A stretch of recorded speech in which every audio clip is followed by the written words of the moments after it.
आज से कन्याकुमारी से कश्मीर तक की भारत जोड़ो यात्रा की शुरुआत कांग्रेस पार्टी कर रही है। हमारे साथ कांग्रेस के महासचिव जयराम रमेश हैं, उनसे बातचीत करेंगे। सर, भारत जोड़ो यात्रा है, 3500 किलोमीटर की यात्रा है और ऐसी यात्रा पहले चंद्रशेखर ने की थी, लेकिन उसके बाद राहुल गांधी कर रहे हैं कि पूरे देश का भ्रमण एक तरीके से करेंगे, 12 राज्यों में जाएंगे।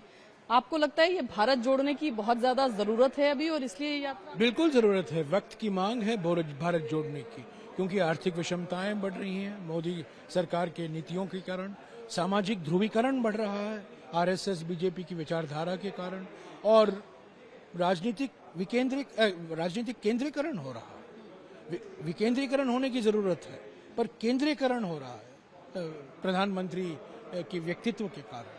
तो इन तीनों कारणों की वजह से आज सबसे बड़ी मांग है, सबसे बड़ी जरूरत है भारत जोड़ने की। और इसीलिए हमने उदयपुर में जब हमारा चिंतन शिविर हुआ था 4 महीने पहले, हमने घोषणा की थी, कांग्रेस अध्यक्ष ने कहा था कि हम भारत जोड़ो यात्रा निकालेंगे। ये हमारे लिए संगठन मजबूत करने के एक मौका भी है। संगठन को जनता के बीच में ले जाना, हमारे संगठन में परिवर्तन लाना, ये भी एक नतीजा होगा भारत जोड़ो यात्रा से। पर मोटे तौर से अगर आप देखें, भारत जोड़ो यात्रा हम इसलिए कर रहे हैं क्योंकि जनता पीड़ित है, जनता परेशान है।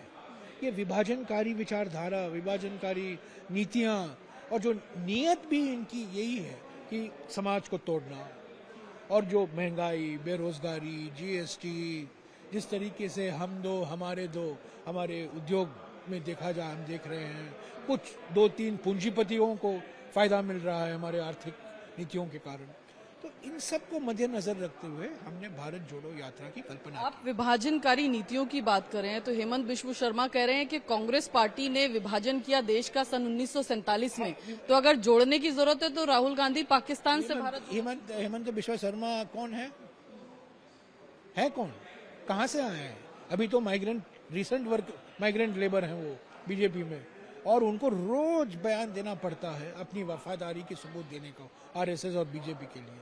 तो मैं हेमंत बिश्व शर्मा क्या क्या कहते हैं, क्यों कहते हैं, मैं उसमें पढ़ना नहीं चाहता हूँ।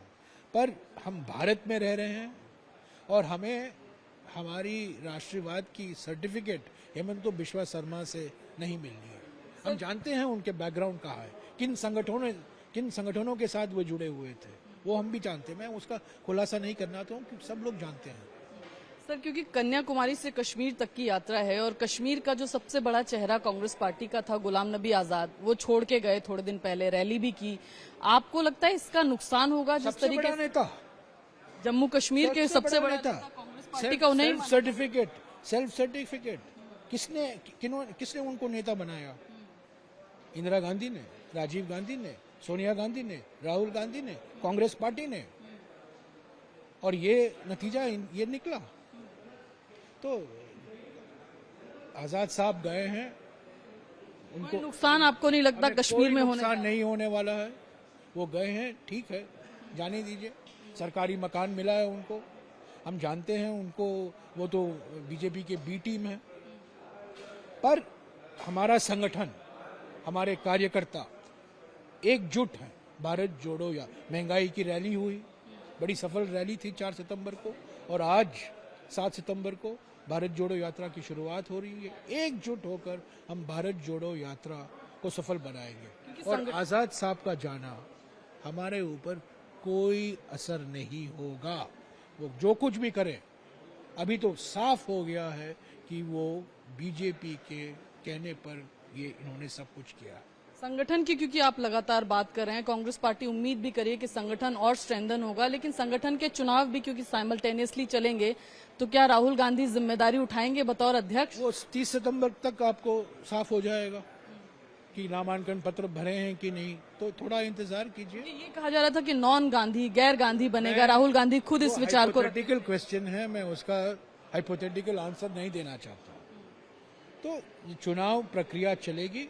अगर चुनाव की जरूरत हो तो 17 अक्टूबर को चुनाव होगा। क्या राहुल गांधी जी उस चुनाव में भाग लेंगे, वो आपको 30 सितंबर तक आपको जानकारी मिल जाएगी। अब के लिए हमारा एक ही मकसद है, भारत जोड़ो यात्रा।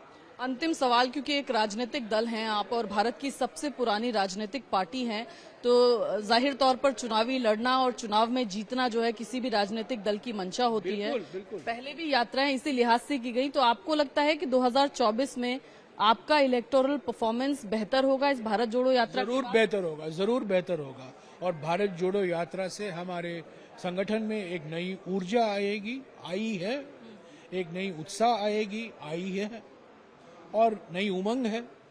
और लोग देख रहे हैं कि भारत जोड़ो यात्रा के कारण न केवल संगठन में परंतु जनता में भी एक विश्वास जगा हुआ है कि कांग्रेस पार्टी सड़कों पर उतरी है, कांग्रेस पार्टी उनकी लड़ाई लड़ रही है, उनके जो मुद्दे हैं, उनकी जो रोजाना की चिंता है, उसको उजागर कर रही है। नीतीश कुमार भी कह रहे हैं कि वो विपक्ष को मजबूत करना चाहते हैं। विपक्ष, क्या नीतीश कुमार चेहरा विपक्ष का हो सकते हैं 24 में, या आपको लगता है? चेहरे हम तो अभी चलने के लिए हैं, हम चलने में लगे हुए हैं, चेहरे में नहीं लगे हुए हैं। मेरा जूता देखिए, चलने का जूता है, तो मैं चलने के लिए तैयार हूँ। चेहरा मेरा अलग बात है। लोकसभा का गणित चुनावी बदल जाएगा 2024 में, आपको लगता है? पहले भारत जोड़ो यात्रा की शुरुआत होने दीजिए। बहुत बहुत शुक्रिया जयराम जी हमसे बातचीत के लिए। तो कह रहे हैं पहले यात्रा की शुरुआत होने दीजिए, फिर आगे देखेंगे। कैमरा पर्सन राहुल ध्यानी के साथ विजयलक्ष्मी, इंडिया टीवी, कन्याकुमारी।